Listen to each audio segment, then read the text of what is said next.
So in this video, we're going to look at where the cross product rules came from and how they were derived.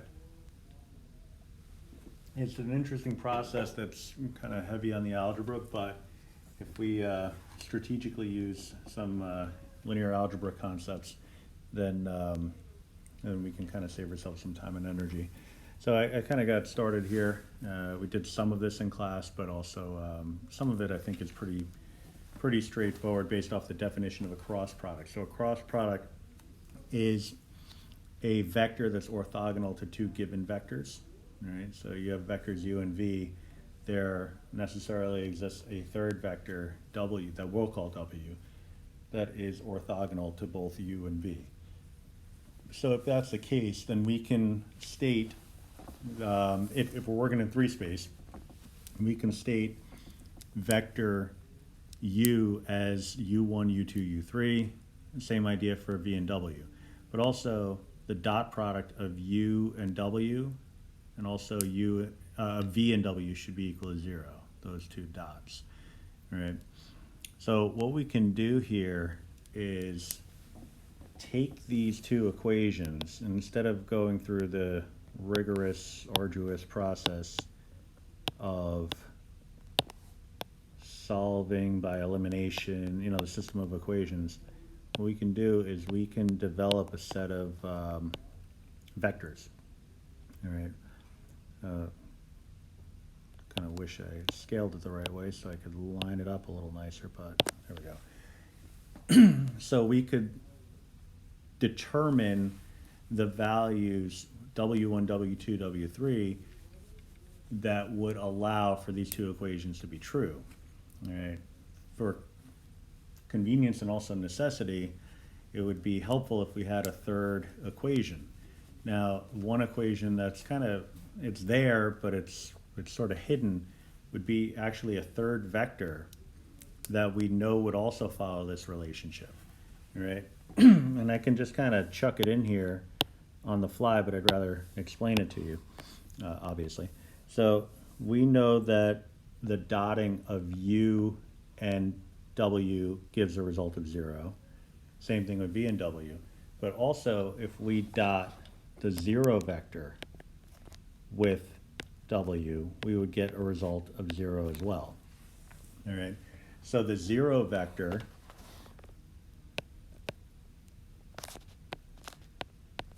can be thought of as 0, 0, 0, but 0 in the first dimension, 0 in the second dimension, and 0 in the third dimension. All right.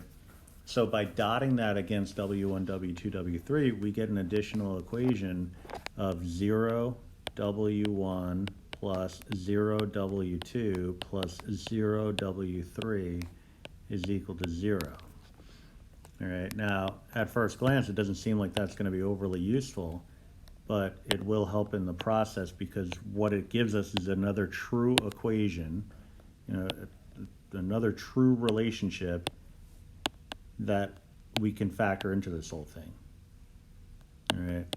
So I have a system that contains 3 equations and 3 variables. Now, one of them seems to be a trivial case, but if we pull out, using row reduction techniques, if we pull out the coefficients of w, in this case u1, u2, u3, and so on, and also v1, v2, v3, and also the zeros, then we can we can manufacture a matrix that we can then simplify in order to come up with the values of w1, w2, w3. So the question is, how do we do that? First thing we would want to do is write this as it's already in a linear combination, but what we would want to do is write this in factored form.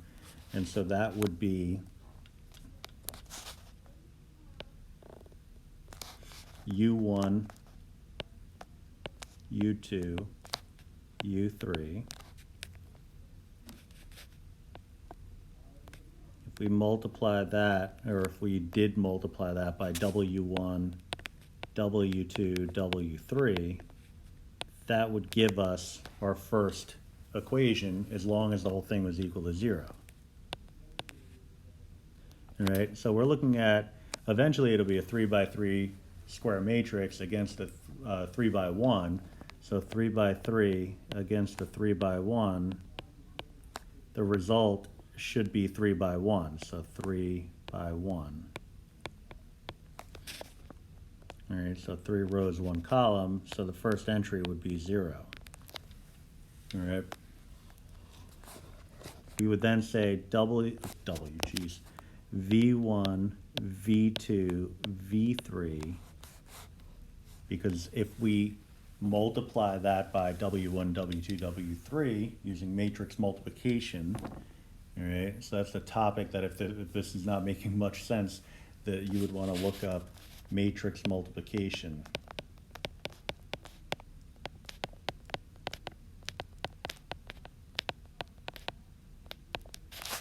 And I'll, in the playlist, I mean, it'll be kind of already there by the time you see this video, but I'll include links to relevant videos. All right, there's a resource that I like. You might be familiar with it. You'll know when you see it. All right, so you'll be like, oh, I know that guy. It's not me, but it's really good. All right, so V1, V2, V3 against W1, W2, W3 would also give a result of 0. And then the last equation has coefficients of 0, 0, 0 when multiplied by W1, W2, W3 and added would give a result of 0. All right. So then what we would want to do here is we have our coefficient matrix. That's all this stuff.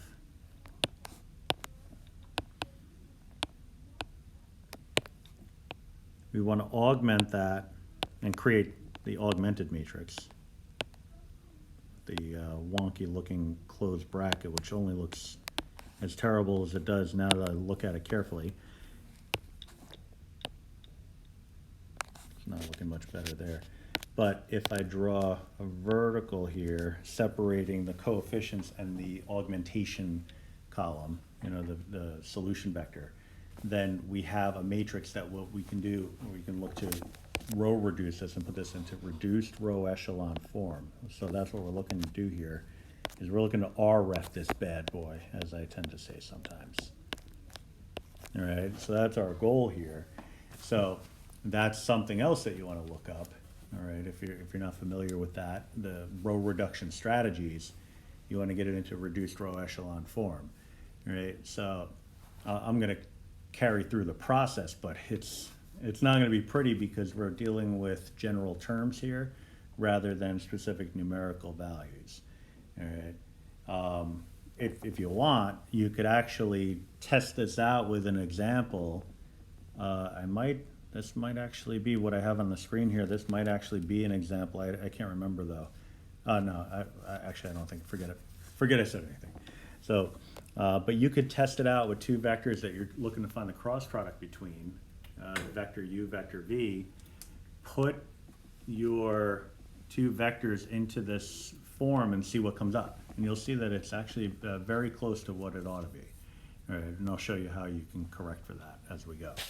All right, so, but for now we're going to do it algebraically, you know, the matrix algebra, that is.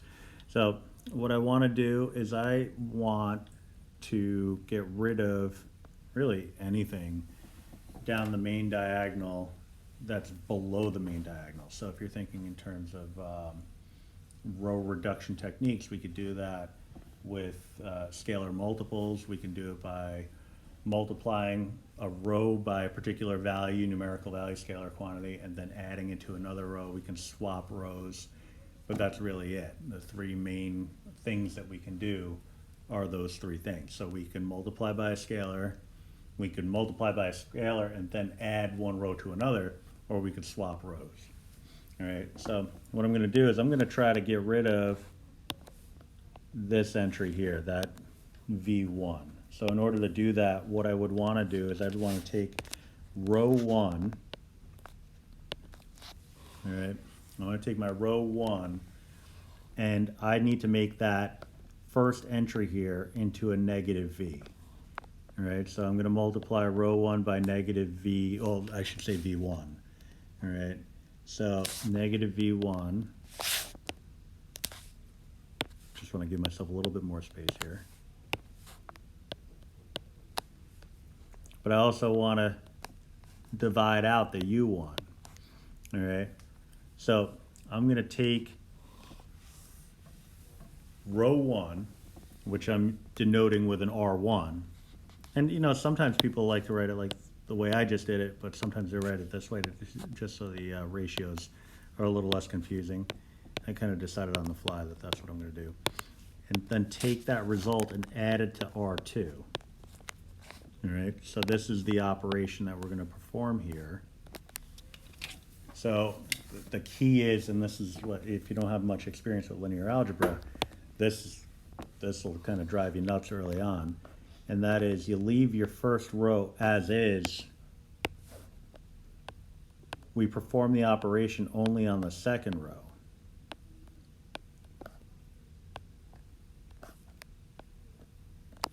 All right, so I'm going to leave the third row alone also. But you'll see here that this is going to get pretty ugly pretty quickly, because I have to multiply the U1, the U2, and the U3. The 0 is going to be irrelevant, because if I multiply 0 by something and then add it to something else, it's not going to change that something else. But I can highlight it anyway so it doesn't feel lonely. So if I multiply the U1 by negative V1 over U1, that's going to give me a negative V1. All right. Then I add that to row 2. I'm going to be looking at V1, that's the V1 that's already there, plus the negative V1 that I'm introducing. So that's going to zero it out. All right. The idea here is that we want to create a new matrix that's in simplest form, which allows for the upper left-hand corner, ideally anyway, to be a 1, and then anything down the main diagonal from there also to be 1s. The values other than those what we call pivot numbers in each row, in each column, should be 0. All right, so I want, basically, if I can over-highlight this for a second, I want these two things to go to a 1, if possible. And everything else, if they could become zeros, that's great. But within the rows that contain these two values, I need 0 here, 0 here, 0 here, 0 here. I don't care what anything else is. All right. So there's more to it than that, but that's the brief version of it. You know, so the further you go into this explanation, the more you start realizing whether or not you have the background to understand what I'm talking about. If not, then you definitely want to investigate a little bit more when it comes to the recommended videos that you'll see in the playlist. All right. So anyway, if I take negative V1 over U1 and multiply it by U2, I'm going to get it's not going to be very helpful here, but it'll be a negative V1 U2 over U1 plus the V2 that's already there.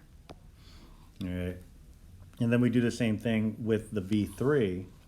I'm sorry, the U3. I'm just trying to space things out as I go. So negative V1 over U1 multiplied by U3. So negative V1 U3 over U1. I'm going to add that to the V3 that's already there. And then when I multiply the negative V1 over U1 times 0 and add it to the 0 that's already there, there's no change. That remains a 0. All right. So it's kind of weird to think about this, but mission accomplished, kind of. I was able to get rid of the entry below the U1. All right. For whatever that's worth. All right. Now, what I can do, and this is where the linear algebra stuff really becomes beneficial, because these are some things that are easier to see in a matrix than it is maybe in a, when you're working with a system of equations algebraically. So I see a denominator in my second row. I can multiply by a scalar. Since U1, 2, and 3, V1, 2, and 3, they're all supposed to be numerical values. They're just kind of hidden behind the fact that we're looking at them in symbolic form. that U1 ultimately is a number, some number that's unknown to us, but it's a fixed value. So I can multiply row 2 by U1, and in doing so, clear out that denominator. All right.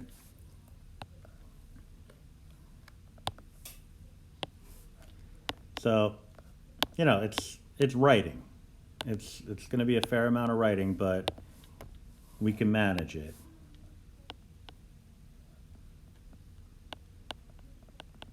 The good thing is that now that denominator is gone, or those denominators. So when we multiply through, we're going to get a 0, a negative V1 U2 plus V2 U1 negative V1 U3 plus V3 U1. And then we also have that 0 at the end. All right, so it's going to get uglier before it gets cleaner, but we'll get there. So now what I'm going to do is, well, first I'm going to change the color, but I'm going to multiply my row 2 by 1 over this expression. The idea being that if I can make that into a 1, it's going to make life easier. All right, I'm going to change the order though. So I'm going to make it U1 V2 minus U2 V1. All right, it's the same expression. However, it's a little bit cleaner and it requires a little less writing. All right, so multiplied by row 2. All right, it's going to get rid of a fraction in one place but create a fraction in another place, which is infuriating. Maybe that's not the right word, but counterproductive. I stand by infuriating, actually. So U1, U2, U3, and 0. 0, 1. Now this guy here, I can rewrite it also. U1 V3 minus U3 V1, but that's now going to be over the U1 V2 minus U2 V1. Throw the 0 at the end, line it up.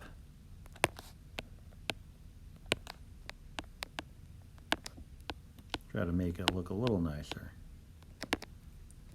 Get rid of the brackets. I never even know why I put the brackets in as early as I do, because it creates constraints that I know I can never live up to. All right, so 0, 0, 0, 0. Now I can bracket it off. All right. Maybe move some things down a little bit. All right, so I need this U2, I'm going to make it look more like a U,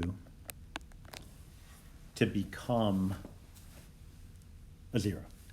All right, and so the way I can accomplish that is by taking my second row, multiplying it by a negative U2, and adding it to the first row. All right, so I'm going to take my second row, get a different color here. So that's row 2. I'm going to multiply it by a negative U2 and add it to the first row, which is going to leave row 2 the way it is, but it's going to change row 1 forever. All right, it's gonna be quite nasty. So in the case of row 1, not everything's going to change, but the things that are going to change substantially. All right, so U1 is going to stay as U1 because we're taking 0. 0 multiplied by negative U2 is still going to be 0, plus row 1 is going to be 0. Negative 1 multiplied by U2 is going to be negative U2, plus U2 is going to be 0. All right, I don't know why I wrote 0 over here, apologies. Thinking one step down the line, but incorrectly. All right, so then we're taking this expression. This is where it gets pretty ugly. We're going to multiply that by negative U3. So I'll put the negative here, I'll put a U3 here, and add that to, I'm sorry, U2. Then we're going to add that to U3. So that we're going to have to clean up substantially. All right. 0 is going to remain as 0, and everything else in the matrix is going to stay put.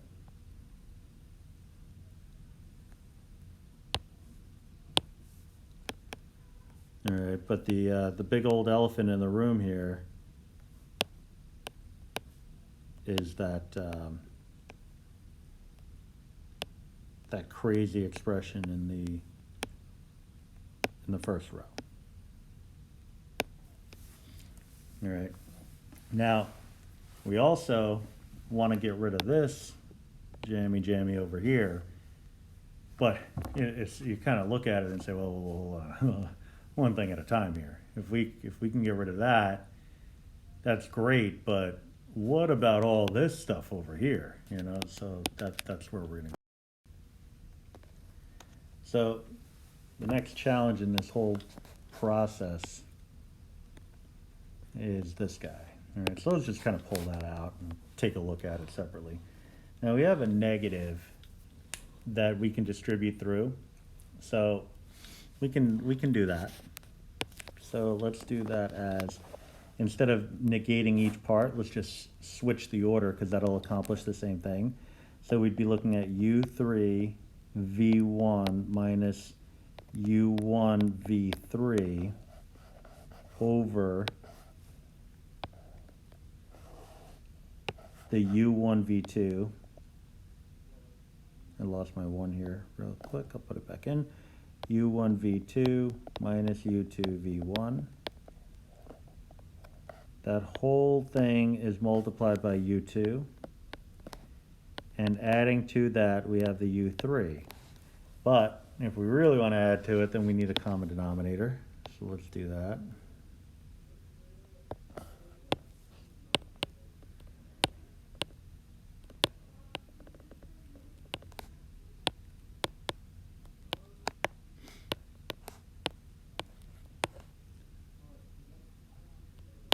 I'm like a little dead silence in a video. All right, so U1 V2 minus U2 V1, crappy handwriting notwithstanding. All right. So we can put it all together, and in doing so, we get a single fraction, and it ain't gonna be pretty, but we can make it work. That single fraction will have the denominator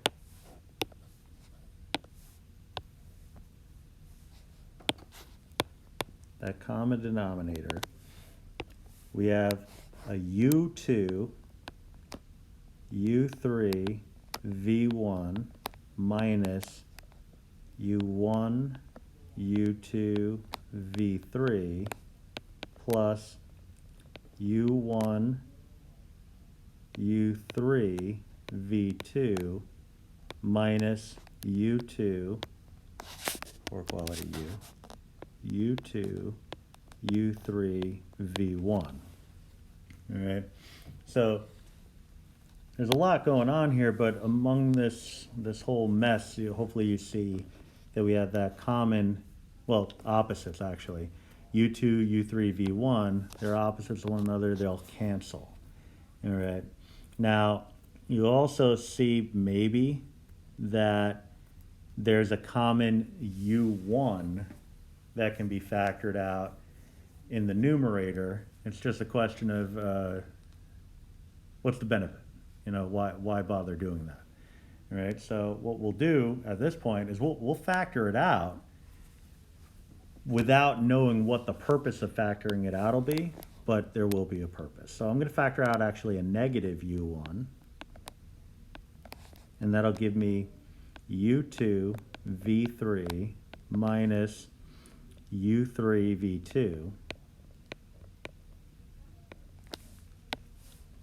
all over the denominator of u1 v2 minus u2 v1. All right, so all of this stuff, believe it or not, all of this stuff was just the act of simplifying just this one guy over here. All right, so what we can do is we can do a little substitution, and you'll see why that factored form is going to be, oh, I didn't want to copy. Delete. Delete. Copy. Paste. Resize it a little bit and get it on in there. All right. So if I take row 1 and multiply it by 1 over u1, then we'll pretty much have what we need. All right, it's not going to look like the formula just yet for cross product, but we're getting there, I promise. All right, so let me just get a fresh new color. So we're going to do 1 over u1 times r1.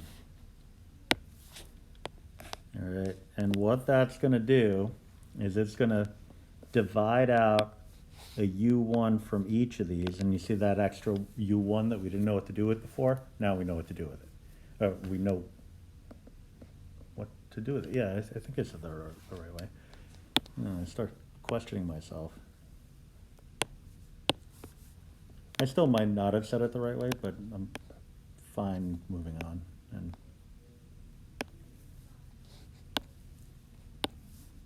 doing more math. All right, so this should be a 1.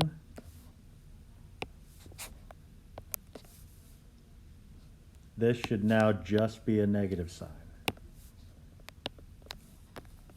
All right. Now, it was kind of a journey getting here, but we're finally at a point where we could do something with this. All right. Now, you'll look and you see that the two denominators that you're given here are u1 v2 minus u2 v1.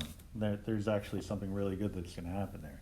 But before we go any further, I'd like to pause 10 seconds for station identification on the New York Mets radio network. Now, it's really a matter of saying, okay, well, what is this?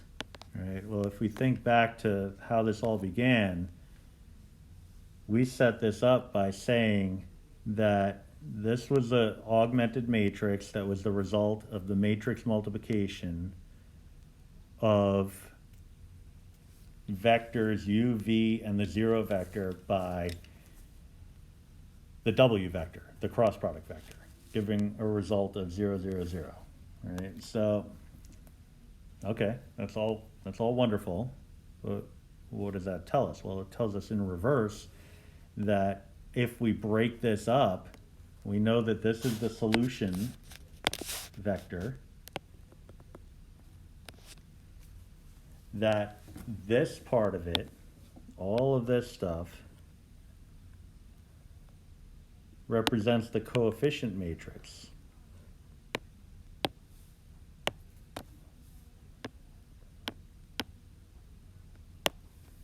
All right. So it's that's multiplied by vector w1, w2, w3 that gives the 0 vector 0, 0, 0. Or solution vector, which happens to be the 0 vector in free space. All right. So if we carry out matrix multiplication here, so we did matrix factoring. If we carry out matrix multiplication here, we should end up with a system again. All right. So that's what we're going to move towards now.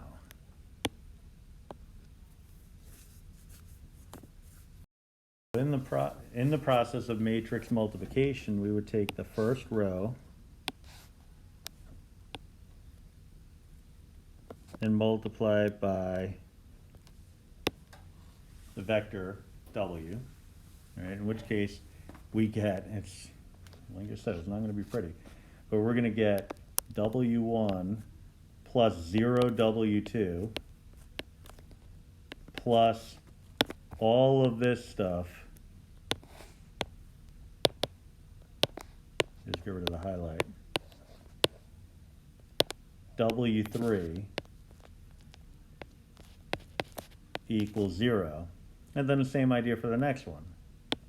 All right, so all of this stuff will be the coefficient of W3 as well.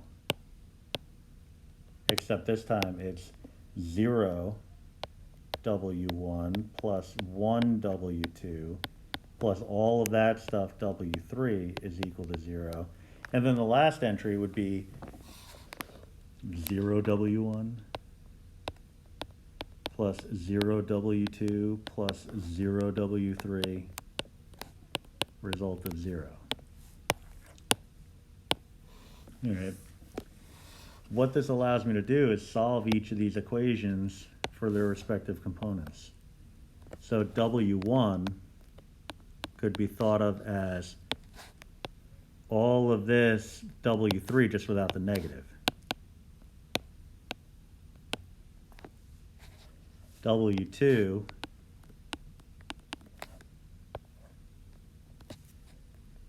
could be all of this W3 now including a negative. All right, so negative the whole thing. Now W3 is the interesting one because, you know, we had the last row it's zeroed out completely by design, yeah, but also it's a fact, you know. So what do we say? Well, it tells us that W3 could be anything. All right. So what we're going to say is W3 is a free variable. If W3 could be anything, why not let it be equal to the denominator that exists for each of W1 and W2?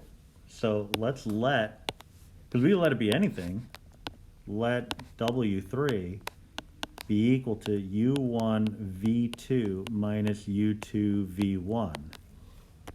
In which case we get W1 is equal to U2 V3 minus U3 V2. W2 would be equal to negative, parentheses, U1 V3 minus U3 V1. And W3 is the thing we just defined as U1 V2 minus U2 V1. All right, and so that gives us a set of equations, so three expressions that represent the three components of W. And since W is a cross product, these would actually make up the rules of the cross product. All right, and if you look at it, you know, any of the notes and shortcuts, you'll see that that's the case. So W in vector form, U2 V3 minus U3 V2, comma, negative, parentheses, U1 V3 minus U3 V1. And then the last one, which I'll shrink down a little bit to get in.